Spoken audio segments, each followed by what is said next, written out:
Hamilton rages at engineer after missing out on Silverstone podium. Stay tuned for the explosive radio message and Riccardo Adami's reaction. It wasn't the waving flags, the champagne-soaked podium, the neatly timed fireworks, or the TV-friendly celebrations that truly revealed what Silverstone meant. The drama wasn't in the polished interviews or the post-race analysis filled with tire graphs and pit stop charts. The real story didn't play out under the spotlight. It happened in the shadows, in the storm. It unfolded in the invisible chaos of wet asphalt, in the split-second decisions made without confirmation, in the radio static crackling with tension, in the silence between questions and answers. That's where the truth of this race lived. And in that space, where the brave get louder and the uncertain go quiet, two drivers, piloting the same Ferrari machine, under the same stormy sky, with the same tools at their disposal, showed the world that equality in equipment means nothing when the battlefield turned psychological. The forecast had promised drama, but what arrived was full-on carnage.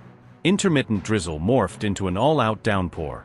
The track conditions flipped from manageable to treacherous within seconds. The temperature dropped, visibility collapsed, grip disappeared, and chaos didn't knock politely, it kicked the door down. Every team scrambled. Every strategy sheet was suddenly worthless. Drivers were no longer executing plans. They were surviving instincts. And this is where the sharp edge of Formula One slices through the numbers. This is where data bows down to guts. Because when everything goes wrong, you find out who's made of calculations and who's made of courage. Charles Leclerc, brilliant on his day, gifted in the dry, sharp with a clean slate, was swallowed by hesitation. Every message from his cockpit echoed the same theme: uncertainty. He kept his foot off the gas, not physically, but mentally. He asked. He waited. He doubted. What do we do? Is it too early? Should we stay out? His mind wasn't in the race, it was in the radio loop.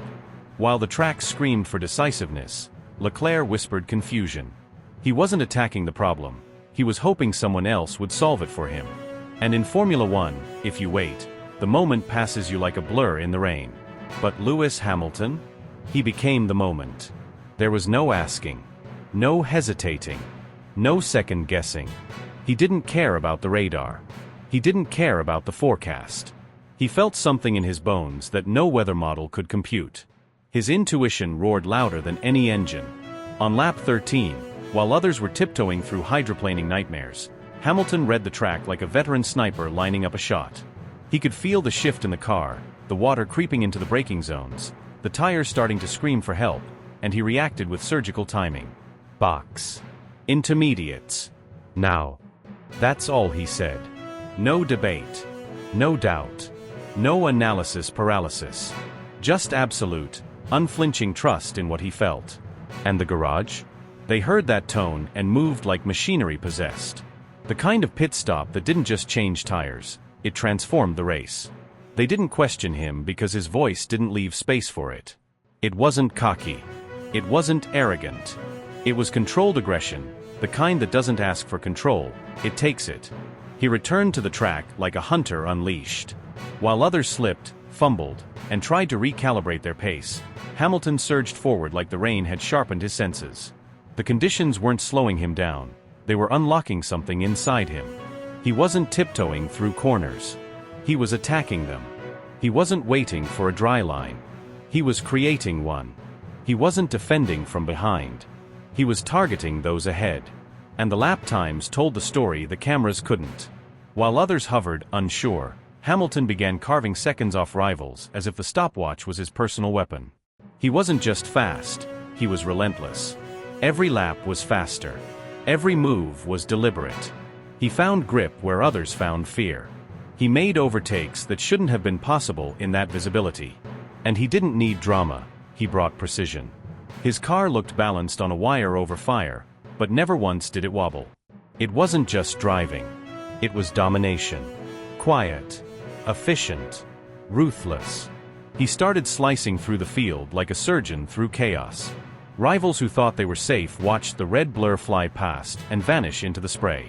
You couldn't see him coming, you could only feel the pressure building behind you, then feel it disappear when he was already gone. He wasn't in the race. He was the race. By the end of 52 laps of madness, laps where the weather betrayed everyone, where the strategy books were torched, where entire race plans were thrown in the bin.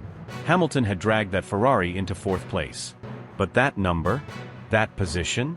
It didn't even begin to tell the full story. Because it wasn't about where he finished, it was about how he got there. He hunted the podium with the patience of a predator and the certainty of a man who had seen this chaos before, and bent it to his will. Leclerc, meanwhile, was still talking to his team, still trying to figure out what went wrong. He was 14th. Not just out of contention, out of the narrative. He didn't just lose the race. He disappeared from it. He had the car. He had the talent. But he didn't have the trigger. When instinct was required, he looked for instructions. When decisiveness was everything, he asked for permission. While Hamilton leaned into the storm and used it, Leclerc curled up and waited for it to pass. And that's the brutal, beautiful reality of this sport. 2 men. 2 cars. Same badge. Same tools. But only one was willing to own the moment. Hamilton didn't need dry conditions. He didn't need pole. He didn't need perfect data. He needed a chance. And when that window opened, soaked in rain and framed in chaos, he kicked the door down and reminded the entire paddock. This is what greatness looks like when it's cornered and still finds a way forward. When everyone else sees confusion, and one driver sees clarity. When the entire grid asks, "What now?" and one voice answers, "Follow me." That's not racing. That's legacy. And at Silverstone, under a sky that broke the weak and elevated the fearless, Lewis Hamilton didn't just race. He redefined what it means to drive in the storm. What happened that Sunday afternoon wasn't just another wet race. It wasn't a simple case of strategy versus luck, or driver talent versus machine. It was a rare, jaw-dropping, spellbinding revelation of true mental supremacy under pressure. This wasn't just Silverstone in the rain. It was Formula One stripped to its barest essence. No filters. No excuses. No protection. Just man, machine, and a storm sent by the racing gods to ask one simple question. Who's got it when everything falls apart? And the answer, undeniable and electrifying, came in the form of Lewis Hamilton, transcendent, composed, and absolutely ruthless in his execution. This wasn't a race he was supposed to win. This wasn't even a car he was supposed to thrive in. The SF-25 was tailored, engineered, and tuned meticulously for Charles Leclerc's driving DNA. Every aspect of that car, from the aggressive nose grip to the predictable rear stability under braking, was built to flatter Leclerc's style. Fast in, confident mid-corner, clean on exit. It was never designed for Hamilton. He had inherited a car shaped around someone else's hands, someone else's rhythm. And yet, in the most unpredictable, treacherous, chaotic conditions imaginable, he made it his own. From the moment the first drops started falling, everything changed. You could feel it. The pit wall started to panic. Radio chatter ramped up. Engineers stared at screens filled with contradictory data. Drivers hesitated, unsure whether to pit, whether to gamble, whether to hold track position or switch to intermediates. But not Hamilton. Not for a single breath. While others were reacting, he was already thinking 3 corners ahead. He didn't wait for a call, he became the call. He turned from driver to general, from racer to commander. At turn 4, when the rear broke traction, most would have panicked, overcorrected, lost time, spun, or simply frozen. Hamilton didn't flinch. That wheel spin wasn't danger. It was information. It told him exactly where the track was headed, and he processed it faster than any race engineer or AI model could. At Abbey, he didn't lift out of fear. He lifted out of brilliance. He adjusted throttle input and rotated the car without losing momentum. Then came Brooklands, and that was the kill shot. A tiny flick of brake bias, so subtle it didn't even register on some data feeds, allowed him to rotate the car perfectly in greasy, deceptive grip. He carved a line through the mist like a scalpel, while others wobbled and second-guessed. This wasn't driving. This was poetry written at 300 kilometers per hour. It was instinct dialed to perfection, experience hardened through years of combat, and the kind of feel that cannot be coached, coded, or taught. It was racing IQ off the charts. And he did it all while the team scrambled to react. He didn't need a voice in his ear telling him what to do. He was already halfway through executing it. And that's where the difference exploded. Because on the other side of the garage, Leclerc was unraveling, not due to lack of pace, but due to lack of decisiveness. The moment demanded action. Not thought. Not caution. Action. The spray clouded his mirrors, but it also clouded his confidence. The tires gave inconsistent signals, and he didn't decode them. Instead of responding with conviction, he asked a question that defined the entire situation. Box. Not, I'm coming in. Not, let's switch. Not, this is the moment.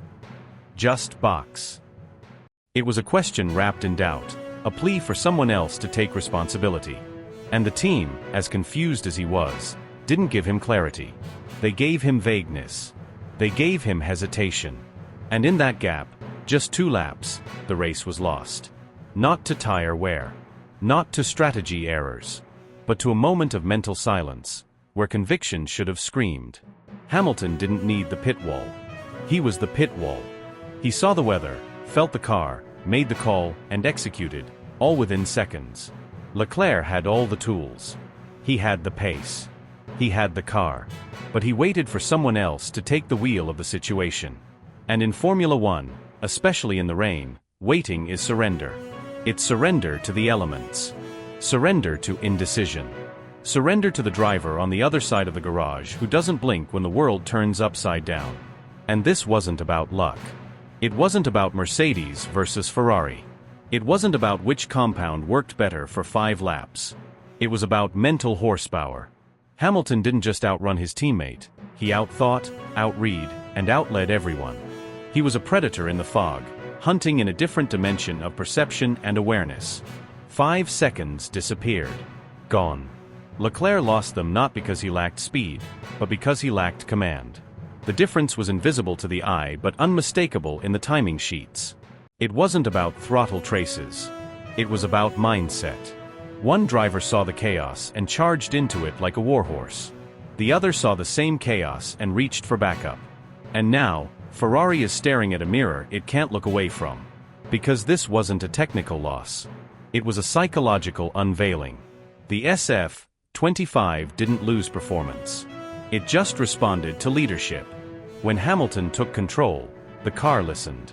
When Leclerc waited, the car hesitated too. This is the truth no simulation wants to reveal. Cars reflect their drivers. And when the storm hit, one side of the garage was a lighthouse. The other was a flickering bulb. So where do we go from here? Ferrari has a dilemma it can no longer avoid. One driver has potential, passion, loyalty. The other brings force, command, and clarity under pressure that turns race cars into race weapons. This isn't about favoritism. It's about who you trust when everything's on fire. When the skies break open, and the championship is on the line, who do you give the keys to? Because Hamilton didn't just race through the storm. He became the storm. And once again he reminded the world, loudly, ferociously, and with surgical precision, that when everything is at stake, he's not just the safest bet on the grid. He's the one writing the rules. Ferrari's ultra-intelligent strategic engine, a colossal fusion of real-time telemetry, predictive analytics, neural network-based tire degradation modeling, satellite-fed microclimate prediction systems, and decision tree AI, was supposed to be a masterpiece of modern racing intelligence. It was engineered to anticipate every twist, every drop of rain, every microscopic fluctuation in track temperature, wind direction, or grip level. In theory, it was unbreakable, unbeatable. But the racetrack doesn't care about theory. Silverstone didn't care about engineering. The storm that unfolded across that historic tarmac wasn't something you could decode with machine logic. It demanded something else entirely. It demanded bravery, nerve, gut. And while that digital brain begged for clean data, for certainty, for confirmation, Lewis Hamilton didn't wait for answers. He became the answer. He didn't just override Ferrari's strategy systems, he outgrew them. What he did was more than instinct. It was mastery. It was command under fire. While data analysts scrolled through radar loops, while strategy engineers blinked at changing probability curves, Hamilton cut through the noise with a kind of decisiveness that separates legends from mortals. He didn't need a green light from the pit wall. He saw the moment for what it was, a window, a fleeting crack in the storm. And instead of flinching, he dived straight through it with absolute confidence. No doubt. No hesitation. Just steel. And it wasn't luck. It wasn't chance. This clarity came from battle scars. From years of dancing with disaster. From surviving the slippery hell of Turkey 2020, where grip was a myth and everyone else looked like amateurs while he delivered a championship drive. From surviving Hockenheim 2018, where chaos reigned and Lewis turned calamity into triumph. From Fuji 2007, a race that tried to drown the grid, but couldn't touch him. He's built for this. He's calibrated for madness. When the world loses control, Lewis finds it. That day, his Ferrari didn't look like Leclerc's. It didn't feel like Leclerc's. It didn't behave like Leclerc's. It responded like a living extension of its driver.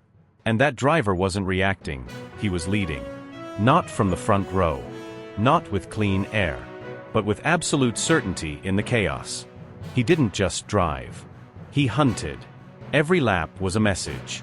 Every sector, a challenge thrown down. While others tiptoed, he attacked. While others asked questions, he wrote his own answers. The difference wasn't in speed, it was in purpose. In attitude. In fire. This was a psychological takeover. It was Hamilton bending the entire race to his rhythm, creating gravity around him. While Leclerc, immensely skilled and technically flawless, seemed tangled in a net of hesitation, Hamilton moved like a man possessed by vision. Leclerc's radio was filled with doubt, questions wrapped in politeness. Do we box now? Is it time? Do I wait? These weren't commands. They were confessions. Cries for certainty in a storm that didn't offer any. His foot was on the throttle, but his mind was in the pit wall. Hamilton's voice? Laser-focused. Not louder, just heavier. Tell me the window. I'll do the rest. That's not a suggestion. That's a verbal war drum. When he speaks like that, the team doesn't just respond, they ignite. Engineers stop questioning models and start feeling the race. Pit crews stop moving with caution and start moving with adrenaline. The strategist's screen fades. What matters now is him. His presence. His belief. And belief is a contagious thing when it comes from someone who's done the impossible before. He wasn't asking for trust. He was creating it. This wasn't a tire gamble. This wasn't a strategic tweak. This was spiritual warfare in carbon fiber armor. This was what separates champions from statistics. What Lewis did was remind everyone that racing is still, above everything else, human. It's the art of sensing the unspeakable. Of choosing aggression when fear would be easier. Of knowing that when the sky falls and the grip disappears, you don't freeze. You fly. And Leclerc? He wasn't slow. He wasn't wrong. But he was waiting. Waiting to be sure. Waiting to not make a mistake. And in Formula One, especially in moments like Silverstone, waiting is losing. By the time the conditions make sense, the race is already gone. Leclerc wanted to be right. Hamilton wanted to own the moment. And that's the difference between a driver with talent and a driver who bends the laws of racing to his will. This wasn't about setups or tire choices. This was about fire. About authority. About mental horsepower that burns brighter than any engine. Hamilton wasn't given the advantage. He took it. Lap by lap, corner by corner, he seized control of not just the car, but the energy of the entire paddock. You could feel it. Every time he went purple in a sector, the mood changed. The mechanics tightened. The engineers leaned forward. The commentators lost their minds. Because suddenly, it wasn't just a race anymore, it was a moment. One of those moments. The kind that gets replayed for years. Hamilton didn't drive through the storm. He commanded it. He didn't survive the chaos. He became it. He didn't wait for the race to come to him. He dragged it into his orbit and reshaped it with every move. So when the final laps came and the pressure peaked and Leclerc's voice once again searched the radio for answers, Hamilton had already answered them all on track. Not with words. With action. With sheer, unshakable, fireborn will. Because that's what champions do. Not when it's easy. But when everything breaks. When the data is wrong. When the conditions betray you. When the track turns wild and the future turns foggy. That's when Lewis Hamilton isn't just fast. He's inevitable. In Formula One, where the line between immortality and irrelevance is thinner than carbon fiber, where reputations can disintegrate with a single lockup and legacies are carved not in gold, but in grit, there's a force far more commanding than top speed, wind tunnel data, or even strategy spreadsheets. It's intangible. You can't measure it, simulate it, or replace it with technology. But when a driver has it, the entire team moves differently. The garage hums with a different rhythm. The engineers lean in a little closer. The mechanics tighten bolts with a bit more purpose.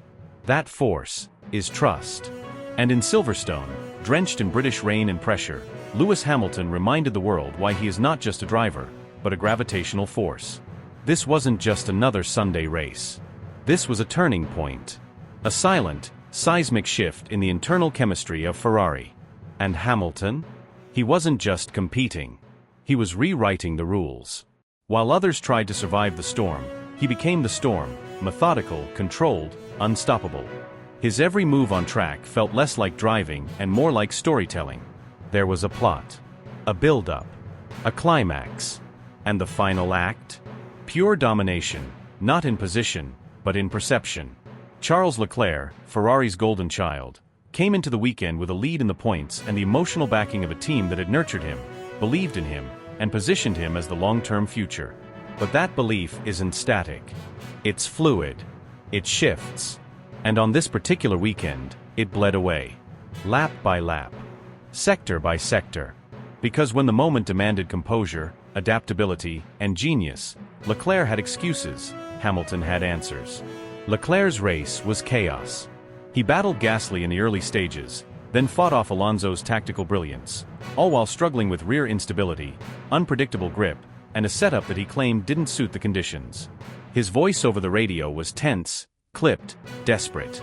He questioned everything: the tires, the balance, the visibility, the timing of strategy calls. But the brutal, undeniable reality was that his car wasn't broken. It just wasn't being maximized. Because on the other side of the garage, in the same conditions, in the same machinery, sat Lewis Hamilton, slicing through traffic, reading the track like a novel he'd already memorized, making decisions that looked inevitable. Hamilton didn't react to the race, he predicted it. He wasn't gambling with tire wear, he was controlling it. He wasn't scrambling in traffic, he was planning 3 corners ahead. His overtakes weren't desperate, they were cold-blooded. They were executed with the kind of precision that makes engineers look at their data screens in disbelief. He didn't just pass other drivers, he disarmed them. He didn't force his way through, he made it look easy. And what makes it even more remarkable is that Hamilton wasn't driving a dominant car. The SF-25 wasn't faster than the Red Bulls or the McLarens. It didn't have a magic update. There was no secret advantage. What Hamilton did was extract every drop of potential from a car that wasn't built for him, in conditions that exposed every weakness. He turned something ordinary into something extraordinary. And in doing so, he showed Ferrari not just what greatness looks like, but what it feels like. By the time the race ended and the cars rolled into Parc Ferme, the scorecard showed Hamilton in 4th. 12 points. No champagne. No trophy. But the impact? It was volcanic. Because within the walls of that Ferrari garage, something had changed. Engineers who had once seen Leclerc as the team's emotional core now looked at Hamilton as its new competitive axis. The glances, the whispers, the body language. All of it screamed the same message: this is the driver who can lead us out of the wilderness. Hamilton didn't ask for the spotlight. He didn't demand #1 status. He didn't politic behind closed doors. He just drove, like a man who's been to the mountaintop and knows exactly how to get back there. He drove like someone who doesn't flinch when the track turns to ice, when the strategy window tightens, when the stakes go nuclear. He didn't show up to share leadership. He showed up to take it. And the team felt it. Every mechanic, every data analyst, every executive in Maranello who's been losing sleep over Ferrari's direction. They all saw the difference. They saw that while Leclerc had the youth, the fire, and the potential, Hamilton had the presence, the clarity, and the control. In a team desperate for direction, he brought certainty. And in Formula One, certainty is everything. Leclerc had arrived with momentum. He had more podiums in 2025, more familiarity with the car, more history with the squad. But Hamilton left with something far more valuable: the gravitational pull of belief. He didn't just outperform Leclerc. He shifted the narrative. He redefined the internal power dynamic. Ferrari isn't just battling other teams anymore. They're battling themselves, their past, and their identity. And Hamilton just became the new cornerstone. This wasn't a race. It was a statement. A declaration of intent from a legend who is not here to fade quietly into retirement, but to reshape the very structure of a team that hasn't tasted championship glory in over a decade. Hamilton didn't win the race on Sunday, but he won Ferrari's soul. And he did it the only way he knows how. By driving like it mattered more than anything else in the world. By turning a race into a revelation. By turning a fourth-place finish into a revolution. Something is unraveling deep inside the polished walls of Ferrari's headquarters in Maranello. Something invisible yet impossible to ignore. It's not a mechanical failure or a PR disaster. It's something more intimate, more corrosive. A fundamental re-evaluation of trust. Not trust in the engine, or the strategy, or the wind tunnel. Trust in people. Trust in instincts. Trust in the one person who can take all the tools, all the technology, all the pressure, and still deliver something extraordinary when the world is watching. And after Silverstone, that trust is quietly, irreversibly shifting. Because when you strip away the drama, the smoke, the mirrors, the politics, the hype, when all the simulations and forecasts and spreadsheets are rendered useless by the raw truth of racing, you're left with one brutal question. Who's the one you bet your future on when everything's on the line? At Silverstone, Ferrari had the answer handed to them not with words, not with emotion, not with marketing slogans or carefully crafted social media posts, but with data so clear it burned through the screen. 2 drivers. Same car. Same tires. Same conditions. No excuses. No artificial chaos. And yet, over the final 30 laps of the race, Lewis Hamilton didn't just outpace Charles Leclerc, he obliterated him. Nearly 18 seconds. On equal terms. That kind of gap isn't a blip. It's not noise. It's a thunderclap in the heart of the most sacred racing temple in the world. 18 seconds. Let that sink in. No traffic advantage. No alternate strategy. No red flags. Just sheer, ruthless, unfiltered dominance from a man who has spent the better part of 2 decades rewriting the very definition of greatness in Formula One. And yet somehow, this felt personal. As if Hamilton was sending a message not to the paddock, not to the fans, but to Ferrari itself. A reminder. A statement. A declaration that he didn't come to Maranello to be a supporting character in someone else's story. He came to own the script. Leclerc, for all his talent, passion, and charisma, had no answer. And it wasn't the first time. Throughout this season, there's been a growing pattern. Small at first, but now impossible to ignore. When things are smooth, Leclerc can be fast. But when the conditions shift, when the grip disappears, when the wind changes, when the car becomes a beast, Hamilton thrives. He doesn't survive the chaos. He uses it. He bends it. He weaponizes it. And while others lose confidence, he gains control. Within Ferrari, this changes everything. The politics are already shifting. Behind the scenes, engineers are whispering, strategists are hesitating, team leaders are watching the body language of both drivers more closely. Who's speaking up in the debriefs? Who's listening? Who's setting the direction when things go wrong? And slowly but surely, Hamilton is becoming that voice. Not because he's louder, but because he's undeniable. Sponsors are watching too. They don't invest just in branding, they invest in belief. And when belief starts attaching itself to one driver more than the other, the ripple effects are massive. The development path begins to bend toward the future everyone subconsciously starts expecting. Simulator time, aero updates, engine maps, these things don't follow politics. They follow momentum. And Hamilton now is momentum. This isn't just about one race. This is a tectonic shift. Silverstone was the spark, but the fuel had been building all season. Ferrari is no longer choosing between 2 fast drivers. They're choosing between paths. One is comfort, familiarity, loyalty.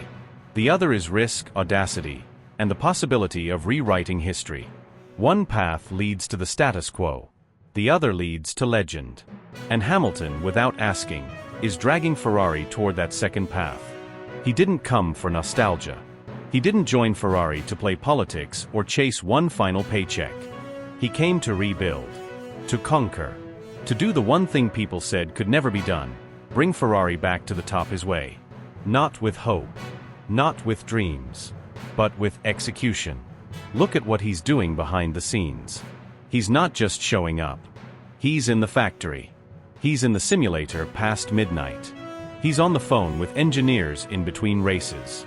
He's dissecting every telemetry sheet. He's analyzing every driver's style.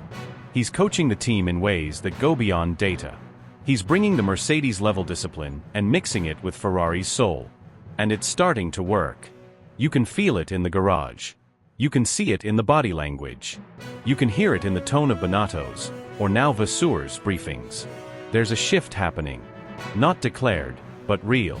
Not dramatic, but irreversible. Ferrari hasn't just brought in a legend. They've unlocked a transformation. And Leclerc is caught in the middle. Because he's not just competing against Hamilton on Sundays. He's competing against Hamilton in everything. Feedback quality. Technical precision. Race craft. Tire management. Leadership. Presence. And right now, there's only one winner. The scary part for Ferrari? They didn't plan this. Hamilton wasn't supposed to rock the boat this early. He was supposed to adapt. Integrate. Support. But legends don't wait for permission. They don't ask for respect. They take it. Hamilton has lit a fire under Ferrari that the team hasn't felt since Schumacher. Not just on track, but inside the building. Inside the hearts of the people who wear red because they believe. And that belief is now orbiting one man. Silverstone wasn't a race. It was an awakening. It was a revelation. It was a thunderbolt across the skies of Formula One that told the world, in no uncertain terms, Hamilton is here. He's not done. And if Ferrari wants to rise again, they better follow his lead. Because this isn't just about beating Red Bull anymore. It's not about catching McLaren or defending from Mercedes. Ferrari's greatest challenge now is choosing who they are. And they better choose fast. Because Lewis Hamilton is already sprinting toward the future. And he's not waiting for anyone. There comes a rare, almost mythical point in the career of a Formula One driver when the machinery, the aerodynamics, the strategy sheets, the algorithms, all of it, ceases to matter. When the car no longer leads the man, but the man becomes the heartbeat of the machine. A moment when instinct surpasses engineering, when courage overrides telemetry, and when the driver is no longer just a participant in the chaos but the one who tames it. For Michael Schumacher, that transcendence took place on a drenched Barcelona track in 1996, where he didn't just race, he elevated the sport. For Ayrton Senna, it was that godlike opening lap at Donington in 1993, carving through the field like a man possessed, redefining what was possible in a car that had no right to dominate. And for Lewis Hamilton, already a legend among legends, that seismic moment may have arrived at Silverstone in 2025, not with a trophy, not with champagne, but with something infinitely more powerful, absolute control in absolute chaos. From the start of the weekend, the signs were ominous. The skies over Northamptonshire refused to settle. Weather radars became jokes. One moment it was sunshine, the next, torrential rain. Ferrari's data streams were riddled with contradictions. Grip levels vanished between corners. Tire degradation spiked unexpectedly. The SF25, a car with a narrow setup window and moody balance, offered zero forgiveness. Engineers scrambled for answers that didn't exist. Track evolution made no sense. Strategies that looked solid in simulations collapsed in reality. In any other circumstance, this would have been a disaster. But for Hamilton, it was the perfect storm. Because when the variables are infinite and the pressure is suffocating, that's when Lewis Hamilton is at his most dangerous. He didn't scream over the radio. He didn't question every call. He didn't beg for clarity. He delivered it. He became Ferrari's anchor in the storm. Every word over team radio had purpose. Every tire update was timed to perfection. Every line through every corner was the result of feeling, not data. He wasn't reacting, he was controlling. He wasn't waiting for conditions to stabilize, he was the stability. His driving that day wasn't just impressive, it was a masterclass in mental resilience, racecraft, and leadership. Where others slid wide, Hamilton adjusted. Where others overheated their tires, Hamilton nurtured his. Where others relied on strategy teams, Hamilton became the strategist. He called for the right tire, at the right time, on a track that changed by the lap. He managed gaps, protected tire life, and manipulated race pace, all while dealing with a car that many described as borderline undrivable in those conditions. But what Hamilton did wasn't about handling the car, it was about transcending it. And Ferrari, a team that has seen fire, glory, and heartbreak for nearly a century, understood what they were witnessing. This wasn't just an experienced driver surviving a messy Grand Prix. This was a former world champion, now in the twilight of his career, showing them how it's done. With no theatrics, no radio meltdowns, no finger-pointing, just a clinic in how to lead. And it wasn't leadership from the pit wall. It was leadership from the cockpit, from the driver's seat, from a man who has seen every storm and figured out how to drive through it, not around it. Meanwhile, across the garage, Charles Leclerc, blisteringly quick, wildly talented, and ferociously determined, was once again locked in a familiar cycle. One where his raw pace, as undeniable as ever, wasn't enough to save him from the weight of indecision. When the conditions turned unpredictable, Leclerc's confidence cracked. Strategy calls were late or unclear. Communications grew tense. The same issues that haunted him in 2022 and 2023, hesitation, doubt, second-guessing, came roaring back. It was heartbreaking to watch. You could see the frustration building in every lockup, in every lap where he stayed out one too many. He had the speed. What he didn't have was the clarity. And in modern F1, where milliseconds are gold and hesitation is fatal, clarity is everything. Leclerc's talent has never been in doubt. But talent alone doesn't anchor a team. It doesn't carry the garage through fire. Ferrari, more than any other team, is built around figures. Around personalities that take control, not wait for it. Niki Lauda didn't ask for permission, he demanded direction. Schumacher didn't follow strategy, he wrote it. Hamilton didn't need the pit wall to tell him what to do, he told them. And in that contrast, under Silverstone's gray, chaotic skies, the line was drawn. It wasn't about raw pace. It wasn't about who had the faster car. It was about who could rise above the noise and own the moment. Hamilton didn't just manage a difficult situation, he turned it into a display of total dominance. Without winning. Without fanfare. Just with absolute spine-chilling composure. He became the force that held Ferrari together. He didn't bend to the pressure. He thrived on it. This wasn't a race, it was a revelation. A psychological blow to every critic who said Hamilton was past his prime. A tactical demolition of the idea that age equals decline. At 40, Hamilton looked sharper, calmer, and more decisive than many drivers 10 years younger. He didn't look like a man nearing the end of a career. He looked like a general stepping onto the battlefield and reminding everyone exactly why his name is spoken with awe. And the effect? Immediate. Engineers followed his feedback without hesitation. The garage rallied. Mechanics moved with renewed urgency. The strategy team, often ridiculed for inconsistency, suddenly looked certain. That's what Hamilton does. He doesn't just race, he uplifts. He doesn't just drive, he restructures. He takes a team and molds it around his vision, around his tempo, around his belief that the impossible is just the next challenge to solve. Silverstone 2025 will not be remembered for who crossed the line first.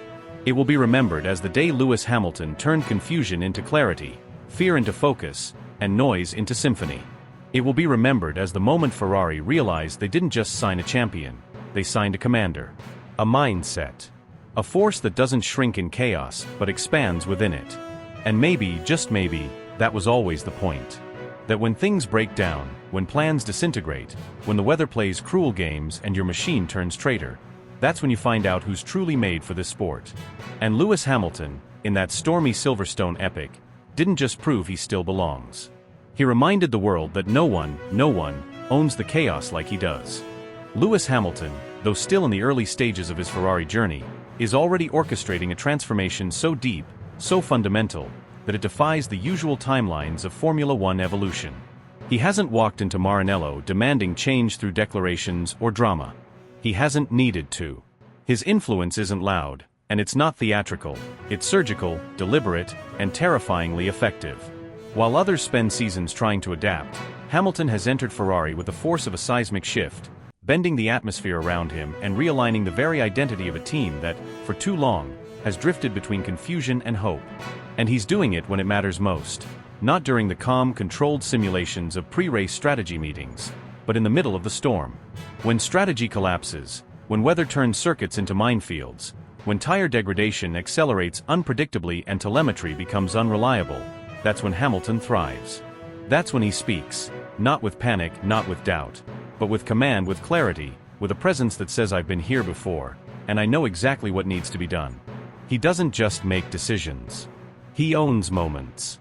Moments where milliseconds mean everything and missteps cost legacies. Take Silverstone 2025. It should have been a typical home Grand Prix, a celebration of heritage, of speed, of ceremony. But what happened transcended tradition. The rain, the chaos, the relentless shifts in conditions. It became a crucible, and while others faltered, Hamilton carved his way through it with a type of precision and awareness that made everything else on track look reactive. He didn't just survive the storm. He became the storm. And when the race ended, when the engines cooled and the media buzzed for answers, Ferrari stood in stunned silence. Not out of confusion, but revelation. In that silence, they didn't just see their driver, they understood their future. No PR script, no motivational speech could have delivered what Hamilton showed them on that track. Who he is, what he brings, and why every single second with him behind the wheel is a masterclass in elite performance under fire. That post-race hush wasn't empty. It was full of realization, full of awe, full of the unmistakable truth that Ferrari had just witnessed something it hadn't seen in decades. A driver not just capable of handling pressure but weaponizing it. But this isn't just about Hamilton driving fast. That's expected. What's changing Ferrari is something deeper. Cultural. Philosophical. He's altering how the team thinks, how it prepares, how it reacts. Every debrief now has a different tempo. Every engineering discussion carries more weight. Every mechanic now works with a sharpened edge, knowing that what they're building isn't just a car, it's a legacy being crafted in real time by a man who has nothing left to prove, yet refuses to stop pushing the ceiling of what's possible. Hamilton's standards are suffocating, for all the right reasons. He doesn't allow comfort. He doesn't tolerate complacency. He elevates everyone around him not by asking for more, but by being more. He leads without ego, but with an authority that's impossible to ignore. And it's not about him replacing Ferrari's soul. It's about him revealing what it should have been all along: bold, relentless, unapologetically excellent. You see it in the data. You hear it in the radio calls. You feel it in the way Ferrari is now approaching every race weekend, with urgency, with precision, with belief that isn't manufactured in press conferences, but earned through action. Gone are the days of shrugging off poor results with vague excuses. Now, every misstep is dissected, every weakness addressed, every second squeezed for its full worth. Because when Hamilton is your benchmark, mediocrity has nowhere to hide. This isn't a temporary bump in form. It's the birth of a new hierarchy, a new power dynamic in F1. And make no mistake, the paddock sees it. Red Bull sees it. Mercedes feels it. McLaren knows it. The competition isn't just watching Hamilton, they're recalculating because of him. Because a Ferrari with Hamilton in full control isn't just a contender. It's a force that reshapes the entire landscape of the championship. And perhaps the most thrilling part of it all? He's not even operating at full power yet. This is still Hamilton settling in, learning the nuances of his new environment, building the foundation. What happens when that connection between driver and machine becomes second nature? What happens when Ferrari's systems fully align with his vision? The answer is simple: dominance. This is not a comeback. It's not a feel-good story of an aging champion chasing one last high. This is something far more dangerous, a generational icon, still burning with purpose, finding the perfect storm to unleash his final, most complete evolution, as a driver, a leader, a legend builder. Hamilton isn't adapting to Ferrari. Ferrari is evolving into Hamilton. And when that metamorphosis is complete, the rest of the grid won't just be chasing points. They'll be chasing a ghost in red who saw the chaos, stepped into it, and calmly rewrote the rules of who leads and who follows.